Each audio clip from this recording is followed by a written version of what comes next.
Hi guys, a very good evening. Masquera say, Ngati let's talk about murume wekuchipinge akabata mwana ane makore 14 chibharo. So murume uyu atongerwa makore anosvika iwo mana mutorongo.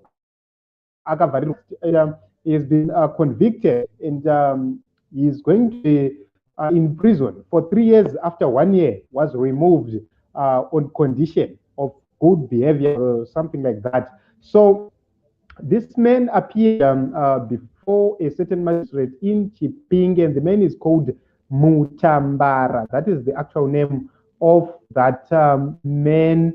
So it's embarrassing. It's so sad that this is what is happening in our beloved country called Zimbabwe. I was trying to put it on the screen, but I am failing to bring it live on this screen because of some issues with my network. So let me just read what is written from iHarare. iHarare reported about this matter. We need to talk about this matter.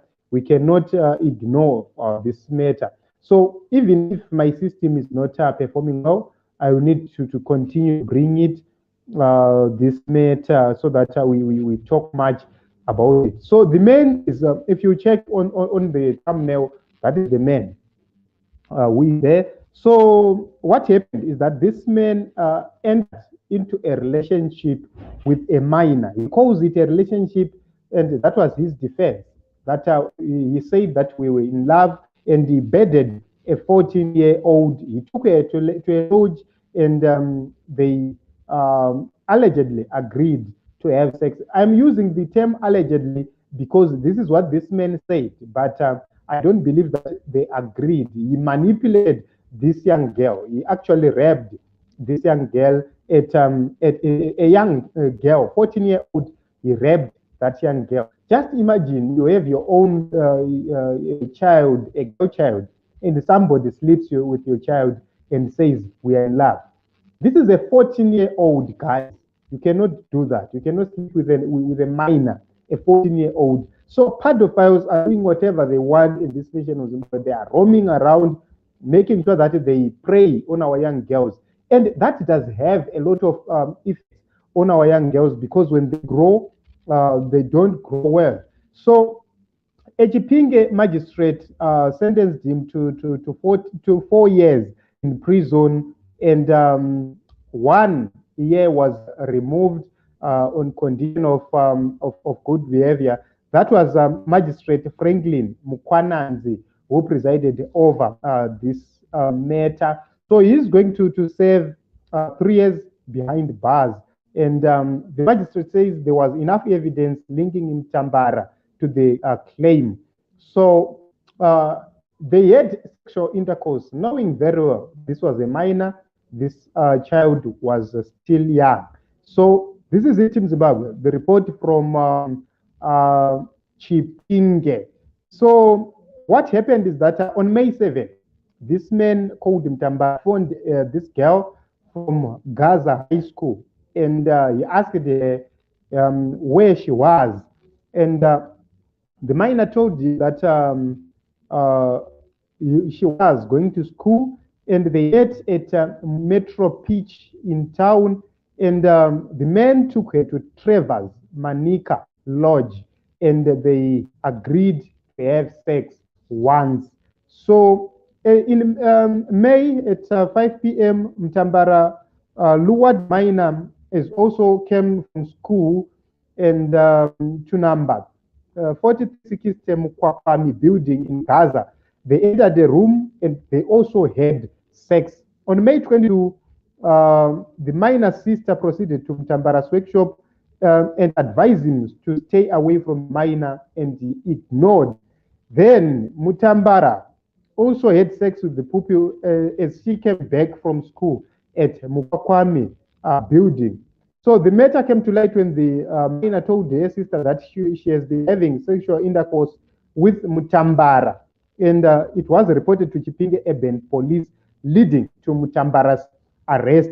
So this is it, Zimbabwe. This is the story happened in Chipinge. This is what happened in Chipinge, and this man was sentenced to 4 years in prison. 1 year was suspended, and he's going to serve effectively 3 years. And the question is 3 years enough for a man who has destroyed the life of this minor? Why do I say so? Is because this minor, we don't know what is going to happen in the future. She will enter into a marriage, the marriage will fail to work. She will feel as if people remain neglecting her. I don't know what happens, but normally that is what happens to a lot of people. They feel the burden when they get married or so. So this man is going to be enjoying, probably he does have his own wife, he's 32. And he's enjoying his life with his family. And this minor will face the trauma for the rest of her life. So by the time she will begin to think on her own and begin to see that she did this wrongly, what is going to happen is that she will begin to regret.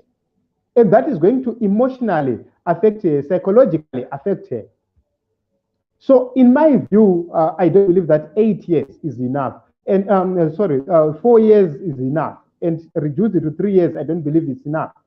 So recently we had a ruling where the court said, the Constitutional Court said, it's now a crime to bed a person under the age of 18 years. It is now a crime to have sex with somebody under the age of 18 years. It's now law. That is, it's a crime. But the problem is that the Gazette has not, I don't think the law has been gazetted. I don't think the law has been enacted into an act to provide the magistrates with an exact sentence. So even if the law allows the magistrates to use the precedence let's say of 18 years and below, you cannot bear them. It is regarded as rape. But about the judgment, about the sentence, there is no law so far which gives these magistrates a room to give a lengthy sentence in terms of statutory rape. So I believe that they need to co-join these laws and make statutory rape have lengthy sentences, because 4 years is too little. For somebody who has destroyed somebody's life, it's too little. They're taking advantage of these minors, buying them goodies and so forth. Taking advantage of poverty, which is in the nation and around the people, manipulating our young kids. So this is it in Zimbabwe. I don't know to take it further, but it's so sad. A minor from Chipinge was bedded by a 32-year-old, a 14-year-old minor was bedded by a 32-year-old man who is probably married. And you can actually see that these men are becoming each and every day. You need to consent with an adult. Why are you running away from adults? You know that adults will not just fall for your gimmicks. And the question is, did he wear protection when he had sex with her? So he doesn't even care about pregnancy, about STIs, about HIV. He doesn't. All he cares about is to satisfy himself. So this is, tell me what you think about this whole matter in the comment section. So thank you very much for coming. I hope that I have delivered what is happening in the nation of Zimbabwe, what happened in Chipinge, a sad story which happened in Chipinge. Let us meet in other news and other stories.